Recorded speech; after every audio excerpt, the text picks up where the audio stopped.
Hey everyone, this is Isaiah. Welcome back to another talk about our relationship with sports. Today we are delving into new territory for me. I've never talked about tennis. I don't regularly watch tennis, if ever, and I only know the biggest players by name. So apologize in advance for anything that I mess up in talking about the game itself.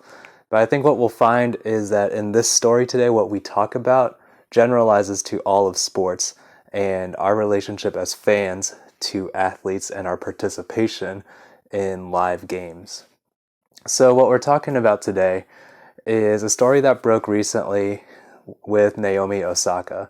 She's already made headlines in past years for taking a mental health break during tournaments, refusing to do interviews and media days because they were not in the best interest of her mental health. She's received some flack and criticism for that, as well as a lot of support, kind of based on where people fall along the spectrum of how they view athletes and sports in general. So what happened a few days ago is that Naomi Osaka was playing at the Indian Wells tournament, and again, I know nothing about this tournament, but she was heckled and some fan shouted something at her that distracted her, caused her to start tearing up, and she asked the side umpire to put a stop to the heckling.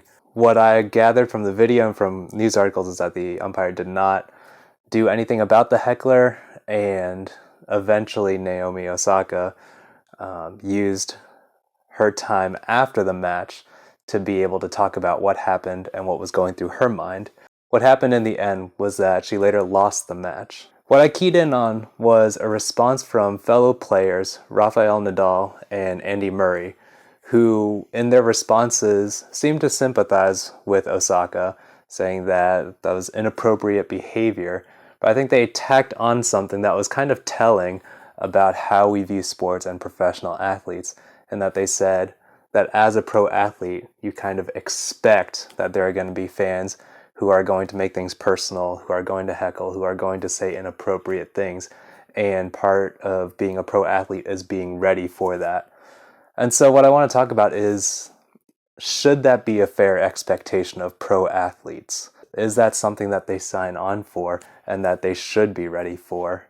So basically what I feel like this boils down to is this is a question of fan engagement. This is less about the athletes as it is about us as fans who buy the tickets, who show up to the games, and what is considered appropriate behavior in terms of supporting your team and cheering against the opposing team or player, as it is in this case. And so what we're talking about is, what is the line of appropriate behavior? When does support and passion cross over into something that's inappropriate or something that's demeaning to pro athletes? And we've seen, especially in the past couple of years as the NBA has returned to having fans in the stadiums, that there have been a lot of incidents where fans, because they've bought a ticket, have felt that they have a right to say or do whatever they want, especially towards the athletes. There was one notable incident with Russell Westbrook when he was in DC, I believe, that a fan threw a cup of water or beer at him. You know, that escalated into a lot of takes about fan and player interaction, player safety, and what players actually sign on for when they sign a pro contract. So some fans might justify these behaviors saying like, hey, I paid for my ticket, I paid for this entertainment, this is part of the package. Or that, hey, athletes are paid millions of dollars, they need to have the mental toughness to be able to deal with hecklers or people shouting stuff at them from the stands. Where I have a problem with this line of reasoning is that, as far as I know, there's nowhere in these professional contracts that says you have to put up with X amount of heckling, or you have to be okay with people saying things up to this line. And that's the difficult part, is that it's very hard to say, okay, you can say up to this much about a player or his family or whatever, and beyond that is inappropriate. That's a very difficult line to trace in the sand. And so here are just some examples of some of the ugly stuff that's happened to athletes from the fan side of things. Like we talked about, Russell Westbrook is already a polarizing figure in the NBA. But he's been at the center of a couple of incidents where fans are throwing stuff at him, saying stuff at him. So that's at the pro level. So if we rewind back a few decades, we can also see with JJ Redick when he was a player at Duke, he was definitely one of the most hated players out on the road. And one time, someone discovered his personal phone number, so he received 50 to 100 calls the night before. Some were threatening, some were weird. All were crossing the boundary of what a fan should be doing or interacting with a pro athlete, or not even a pro athlete at that point, just a collegiate athlete.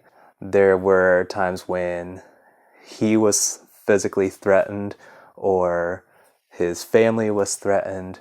There were insults hurled at him, vulgar language used on signs or chanted at him in opposing stadiums.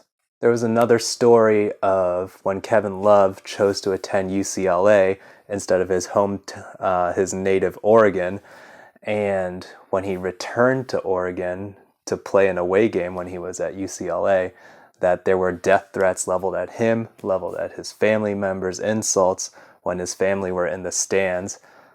And what I want to keep in mind is that these guys weren't making any money yet. They were collegiate athletes. They were not pro athletes. They had not signed any contracts. They had not signed on for anything except to play basketball. And these were fans who were making death threats, making homophobic slurs, racial slurs in some cases, towards 18, 19-year-olds. And where we get to the bottom of all this is that this comes down to our relationship with sports, relationship with athletes. Do we see these athletes as just pieces, part of the entertainment? Are they just there to serve our need to be entertained? And if so, that's where a lot of this problematic reasoning comes in about fans feeling like they can act however they want when they attend a game. You know, you might say, well, I'm only one fan out of 20,000 others in the stadium. There's no chance that that player can hear me, so I can say whatever I want. Or, that player's paid millions of dollars. They can handle, an average guy yelling inappropriate stuff at them throughout the course of the game. And I think the question we need to ask ourselves is, if that's our reasoning, how many fans do you need around you before it's okay to say whatever you want towards an athlete? How much money does the athlete have to pay or have to be paid before you are no longer held accountable for your actions or for your words? How much do you need to pay as a fan to be allowed to be not held accountable? And so those are questions of, are we talking about buying somebody's dignity and humanity in this relationship? And so, like I said, starting from this story of Naomi Osaka and this heckler, who by all accounts probably said something a lot less offensive relative to what a lot of athletes have experienced or heard, it's really hard to draw an arbitrary line and say, oh, that's appropriate or that's not.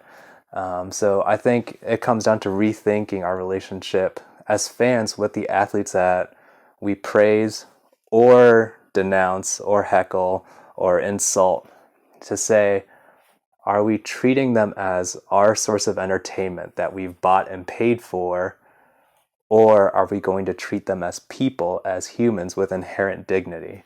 And that's the core question that we have to ask. It's not some arbitrary line that we draw and say, okay, this is appropriate and this is not, but that as we use our own moral sense as fans to decide, am I going to treat this person as a human being?